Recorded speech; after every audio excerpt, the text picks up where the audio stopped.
বীৰ লাচিত সেনাৰ প্ৰশাসনিক সচিব শৃংখল চলিহাক আটক ডিমৌৰ দিহাজানত ৩৭ নম্বৰ ৰাষ্ট্ৰীয় ঘাইপথৰ পৰা শৃংখলক আটক শিৱসাগৰ আৰক্ষীয়ে আটক কৰে শৃংখল চলিহাক শিৱসাগৰৰ পৰা দুলিয়াজানলৈ গৈ থকা অৱস্থাত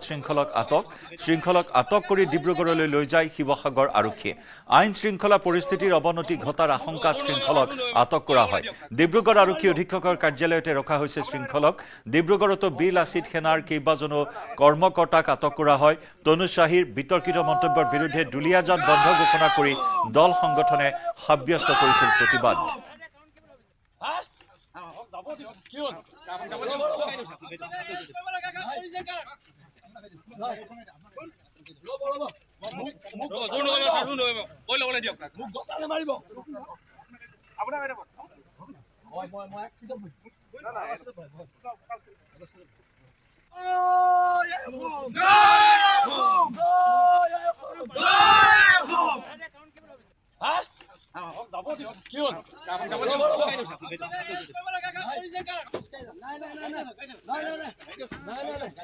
আপোনালোকে এনেকুৱা কৰিব নোৱাৰে গণতন্ত্ৰত কি কথা ক'বলৈ আহিছে গুণ্ডামি চলিছে নেকি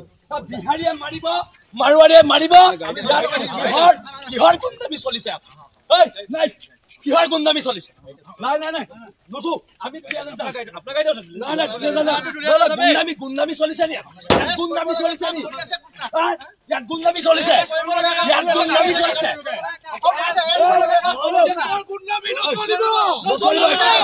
কিহৰ গুণ্ডামি নাই ইয়াত গুণ্ডামি চলিছে নি ভয় নাখাওঁ জেললৈ দিলেও দিয়ক ভয় নাখাওঁ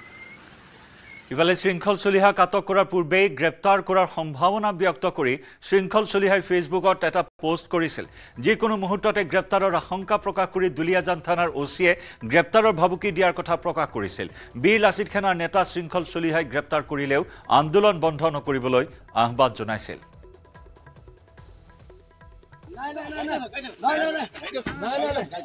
আপোনালোকে এনেকুৱা কৰিব নোৱাৰে গণতন্ত্ৰত কি কথা ক'বলৈ আহিছে গুণ্ডামি চলিছে নেকি বিহাৰীয়ে মাৰিব মাৰোৱাৰীয়ে মাৰিব কিহৰ গুণ্ডামি চলিছে নাই কিহৰ গুণ্ডামি চলিছে নাই নাই নাই নুঠো আমি গুণ্ডামি চলিছে নি গুণ্ডামি চলিছে নি ইয়াত গুণ্ডামি চলিছে ইয়াত গুণ্ডামি চলিছে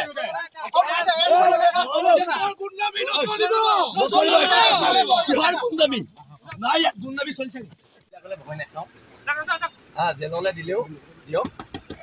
শৃংখল চলিহাক আটক কৰাৰ পাছতে উত্তাল শিৱসাগৰৰ ৰাজপথ শৃংখল চলিহা আৰু সাংগঠনিক সচিব বীৰ লাচিত সেনাৰ সাংগঠনিক সচিব হৰকুমাৰ গগৈক আটক কৰি ডিব্ৰুগড়লৈ নিয়ে আৰক্ষীয়ে সমান্তৰালকৈ একাংশ কৰ্মীকো মৰাণ আৰক্ষীয়ে আটক কৰি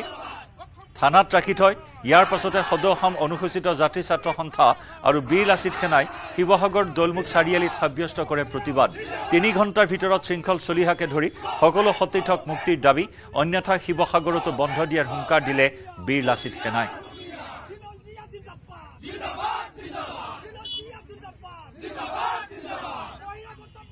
তেখেতক অতি শীঘ্ৰে ৩ ঘণ্টাৰ ভিতৰত আমি তেখেতক মোকলাই দিবলৈ আৰক্ষী বিষয়াক অনুৰোধ কৰিছোঁ আৰু দ্বিতীয় কথা হ'ল কি অকল তেখেতকে নহয় আমাৰ বহুত সৈনিক তাতে মানে এৰেষ্ট কৰি ৰাখিছে সকলোকে এৰি দিব লাগে যদি এৰি নিদিয়ে কিন্তু আমি শিৱসাগৰ বন্ধ কৰিবলৈ আমি বাধ্য হ'ম আগন্তুক 12 ঘণ্টাৰ ভিতৰত যদি সমগ্ৰ দৃশ্যপট সলনি নহয় তেতিয়াহ'লে কিন্তু উজনি অসম স্তব্ধ হৈ যাব এই কথাটো স্পষ্ট কৰি দিছোঁ ইফালে শৃংখল চলিহাৰ আটক কৰাক লৈ প্ৰতিক্ৰিয়া প্ৰকাশ কৰিছে শিৱসাগৰৰ বিধায়ক অখিল গগৈয়ে অতি শীঘ্ৰেই শৃংখল চলিহাক মুক্তিৰ দাবী জনাই শিৱসাগৰৰ বিধায়কগৰাকীয়ে বীৰ লাচিত সেনাৰ সাংগঠনিক সচিব শৃংখল চলিহাক অসম পুলিচে যি ধৰণে আটক কৰিছে তাক মই নিন্দা কৰিছোঁ আৰু অসম পুলিচ আৰু অসমৰ গৃহমন্ত্ৰী তথা অসমৰ মুখ্যমন্ত্ৰীৰ ওচৰত দাবী উত্থাপন কৰিছোঁ যে শৃংখল চলিহাক অনতিবিলম্বে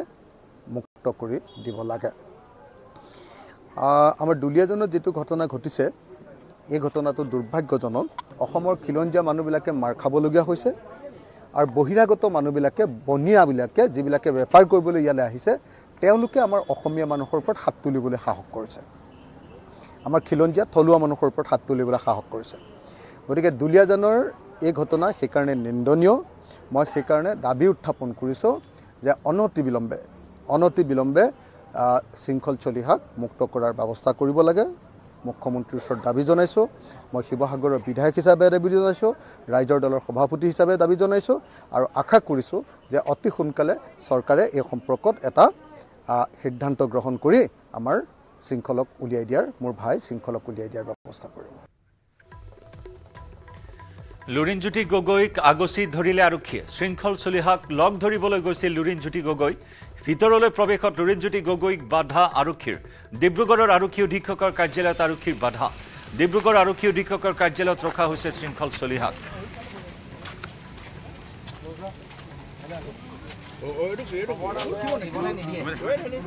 লুৰিণজ্যোতি গগৈ সাক্ষাৎ কৰিবলৈ গৈছিল, কিন্তু লুৰিণজ্যোতি গগৈক বাধা প্ৰদান কৰিলে। ডিব্ৰুগড় আৰক্ষী অধীক্ষকৰ কাৰ্যালয়ত আছে শৃংখল চলিহা আৰু তালৈ গৈছিল অজাপৰ সভাপতি লুৰিণজ্যোতি গগৈ, কিন্তু লুৰিণজ্যোতি গগৈকো অনুমতি দিয়া নহ'ল শৃংখল চলিহাক সাক্ষাৎ কৰিবলৈ। মূল দুৱাৰ বন্ধ কৰি দিয়া হ'ল আৰক্ষী অধীক্ষকৰ কাৰ্যালয়ৰ।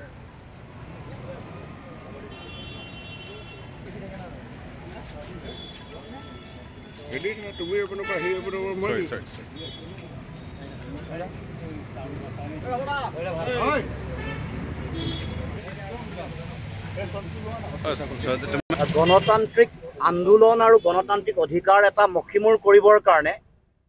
বিজেপি দলে বিজেপি চৰকাৰে আৰম্ভণিৰে পৰা চৰকাৰ গঠন কৰাৰ পৰা তেওঁলোকে কাম কাজ কৰি আহিছে। জনগণৰ গণতান্ত্ৰিক কণ্ঠক মষিমূৰ কৰিবৰ কাৰণে বিভিন্ন সময়ত বিভিন্ন কূটকৌশল ৰচনা কৰা আমি দেখিবলৈ পাইছোঁ। আৰু শেহতীয়াকৈ দুলীয়াজানত হোৱা যি ঘটনা, এই ঘটনাৰ পাছত আজি গণতান্ত্ৰিকভাৱে এটা আন্দোলনৰ কাৰ্যসূচী গ্ৰহণ কৰা হৈছিল, অসম বন্ধৰ কাৰ্যসূচী। সেই কাৰ্যসূচীত অংশগ্ৰহণ কৰা বিভিন্ন সংগ্ৰামী নেতা, বিশেষকৈ বীৰ লাচিত সেনাৰ নেতা শৃংখল চলিহাকে প্ৰমুখ কৰি বিভিন্ন নেতাক কৰায়ত্ব কৰা হৈছে। বিভিন্ন অঞ্চলত কেৱল মাত্ৰ দুলীয়াজানতে নহয়, অসমৰ বিভিন্ন প্ৰান্তৰ পৰা আহি থকা বিভিন্ন নেতা কৰ্মকৰ্তাক এনেকৈ কৰায়ত্ব কৰি চৰকাৰে তেওঁলোকৰ স্বৈৰতান্ত্ৰিক যিটো চৰিত্ৰ,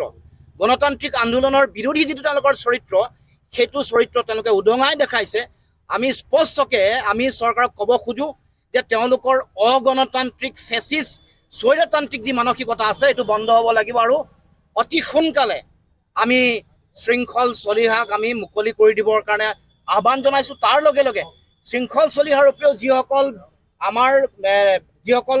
কৰ্মকৰ্তা, যিসকল নেতা, যিসকলক ইতিমধ্যে কৰায়ত্ব কৰিছে, সকলোকে মুকলি কৰি দিবৰ কাৰণে আমি দাবী উত্থাপন কৰিছোঁ।